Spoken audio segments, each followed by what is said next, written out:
supaya jika terjadi apa-apa itu diarahkan oleh leluhur melalui hati nurani, bisa melalui petunjuk-petunjuk, bisa lewat mimpi, atau mungkin bisa komunikasi langsung. Siapapun yang mau menggunakan informasi ini dan mau menjalankan apa yang menjadi perintah leluhur. Misalnya ada gunung meletus, mana ada binatang yang kena kena lava pijar, nggak ada.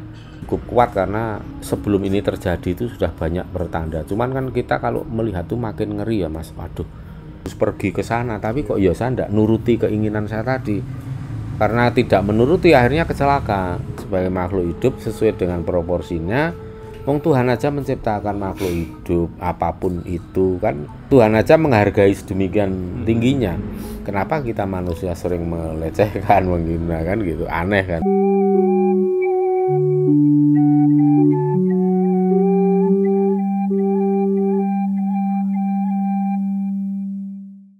Oke, Rahayu Romo. Rahayu Mas Hendra, Mas Dodi, dan seluruh pemirsa, sedulur-sedulur semua.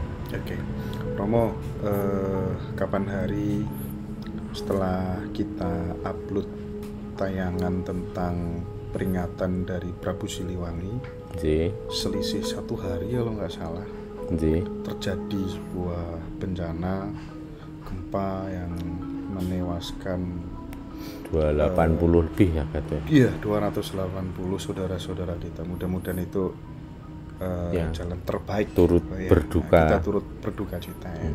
Tapi saya ingin mendengarkan langsung sekarang dari Romo, kira-kira apakah kemudian kita masih perlu untuk waspada, Romo? Pripun?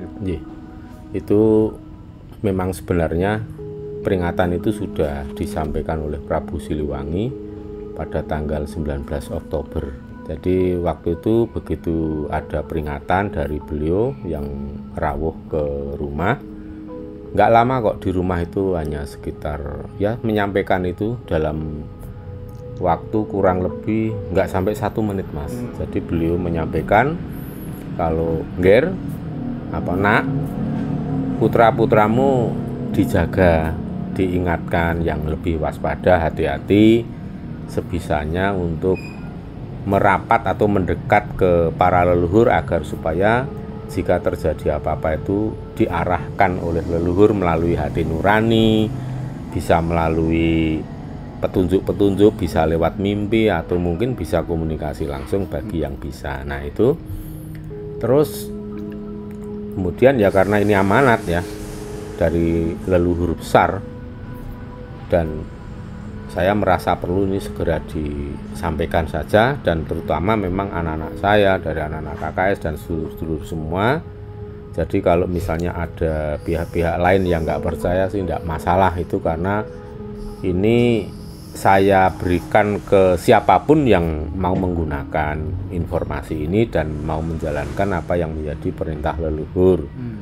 Nah kemudian rentang waktu berikutnya itu kan saya selalu mengamati, karena ini sinkron sekali dengan apa yang diperingatkan oleh beliau Mahapatih Gajah Mada jauh sebelumnya. Jadi tanggal 26 September Mas, itu Mahapatih Gajah Mada sudah memberikan semacam peringatan.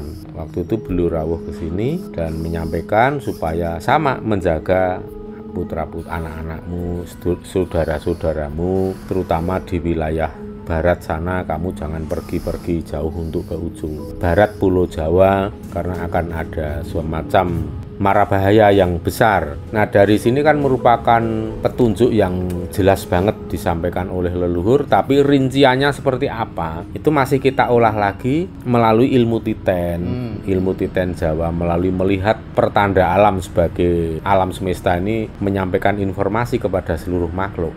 Dan biasanya yang paling pinter, cerdas, paling cepat untuk menangkap fenomena alam itu kan bangsa binatang.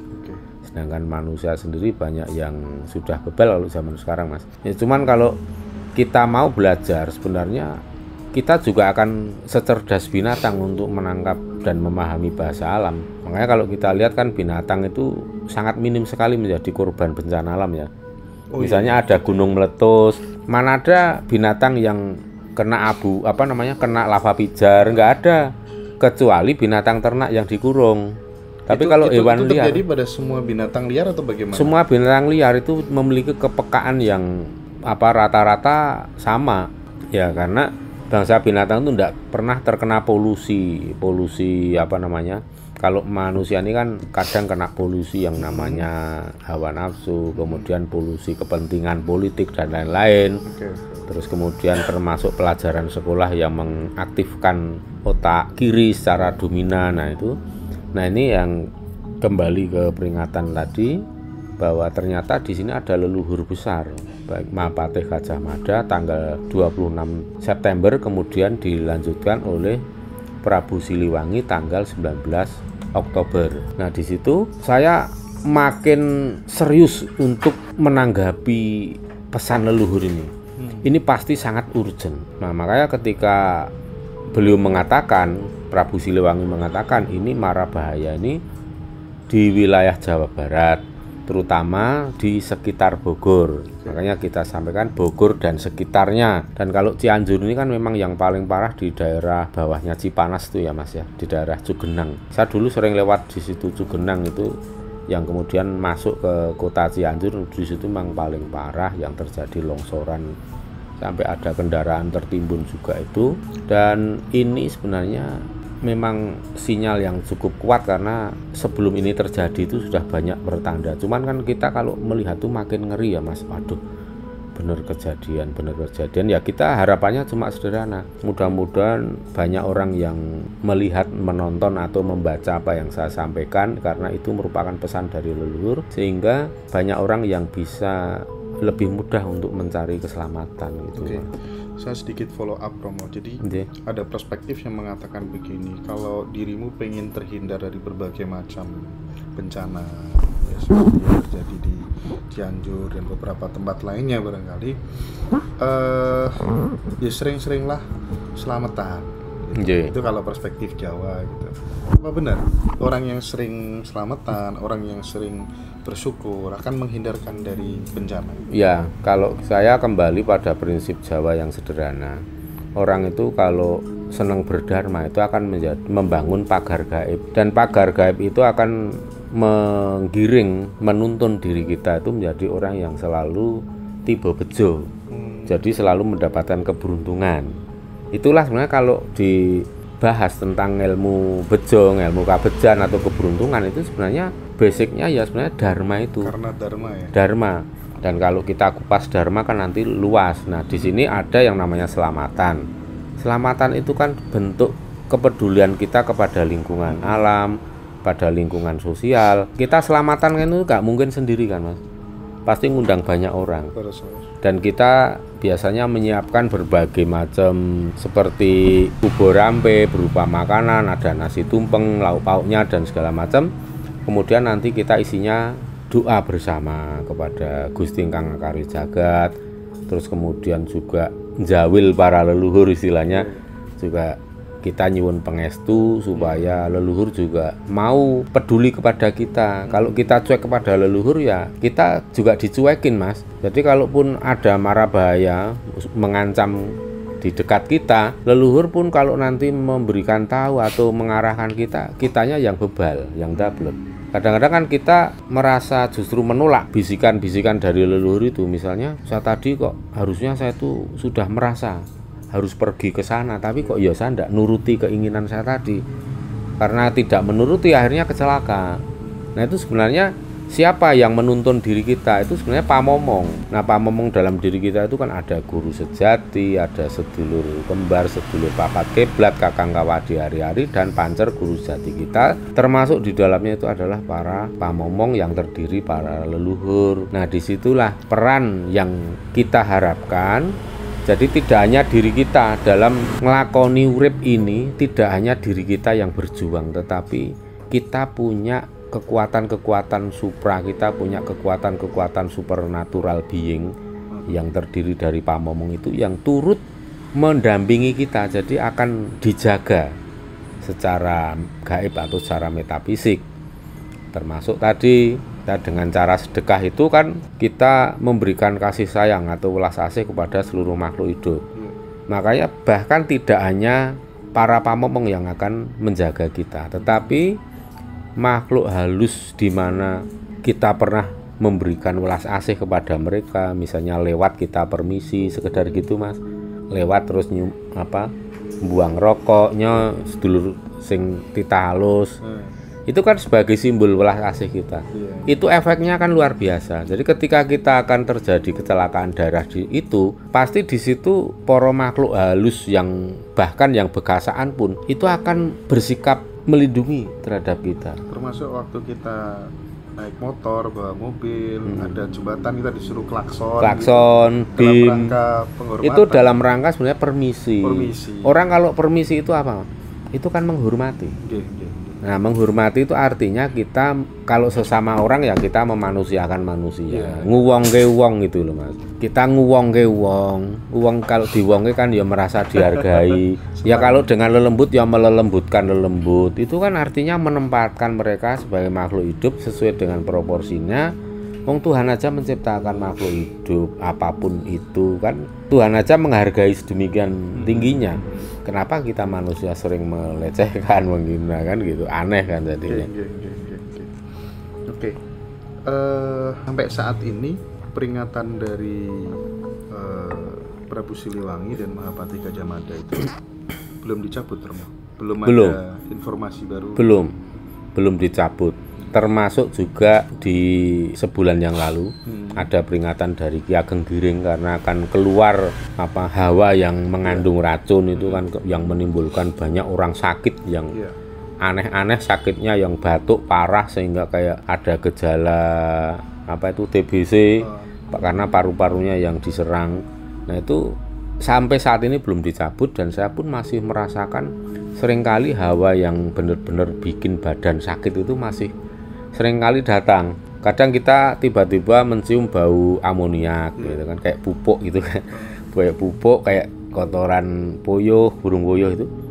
Terus kemudian kayak bau gas. Itu kan kalau kita nggak membiasakan diri mencermati gerak-gerik alam, kadang hanya kita menyangkanya ini hal yang biasa, kita tepis. Cuman paling ambu-ambunan. Itu kalau orang yang tidak menerapkan ilmu titen pada dirinya, itu paling sikapnya waduh aku cuma ambu-ambunan kayaknya halu. Tapi kalau kita udah biasa menerapkan ilmu titen, begitu hidung kita menangkap bau yang janggal pasti terus diem, eneng. Kita perhatikan ada apa ini bau apa? Ini nggak mungkin, ini di tempat terbuka jauh dari rumah, jauh dari toko penjual gas, tapi bau gas. Itu kan kadang mencium seng gitu. Nah itu sebenarnya kita sudah diberikan sinyal. Itu apa? Ya itulah yang namanya hawa yang beracun. Itu ya baunya macam-macam dan semuanya nggak enak, nggak seger. Cara leniteni itu sederhana begitu. Kalau hawa yang bersih ini kan seger, kita hirup fresh. Tapi kalau ada gangguan-gangguan yang sifatnya nggak enak ya, kecuali kalau bau bawang goreng itu mah karuan itu ya Mas ya. Beda lagi itu mah, itu kadang perut jadi lapar itu. Terus mungkin barangkali gini Romo, jadi Romo memiliki kemampuan yang menurut saya berbeda dari teman-teman yang lainnya gitu. Ada yang muji, ada juga barangkali yang kontra. Enggak, Romo Sabtu Langit itu bersekutu dengan makhluk halus dimensi rendah. Sakit hati gak? Dengan ungkapan seperti itu? Lucu Mas. Lucu ya? Iya, kalau saya terima itu ya ibaratnya kalau kita itu bela diri. Kalau dipukul ya kita redam, nggak usah kita mau dipukul terus kita masang badan gini ya, itu kan tetap terasa. Tapi kalau dipukul itu ya sudah loss, kita mengikuti gerakan, sama aja kayak gerakan tai chi. Nah dalam hal kita menghadapi netizen yang istilahnya hater ya katakanlah gitu, saya itu kadang terus terang ya Mas, saya itu bukan arogan, bukan sombong enggak. Tapi saya itu kalau ada komentar yang jelek banget, yang jelek, saya itu seneng. Malah diladeni. Karena saya itu mungkin memang bawaannya dari kecil tuh suka usil dengan orang. Jadi kalau ketika ada orang yang hater muncul, nah ini yang saya tunggu-tunggu. Misalnya kemarin juga ada yang saya sedang menjelaskan tentang manusia kerbau yang kebo mulih menyangkane. Yang dimaksud kebo itu apa? Ya kan ya wong sing wis ilang jawane jadi bodoh. Nah, itu kan muncul komentar yang sangat inilah, mungkin kalau orang yang baca mungkin kesel sendiri gitu. Kalau saya malah ya matur nuwun Mas. Ini memang komentar yang saya tunggu. Udah lama Anda nggak memberikan komentar seperti ini, dan kemarin itu ya ini pucuk dicinta ulam tiba, karena saya butuh komentar yang bisa menjadi contoh. Ini loh komentar dari manusia kerbau gitu kan. Jadi ya kalau saya, orang kalau mau menyakiti hati, menyakiti harga diri saya melalui kata-kata, itu nggak akan bisa.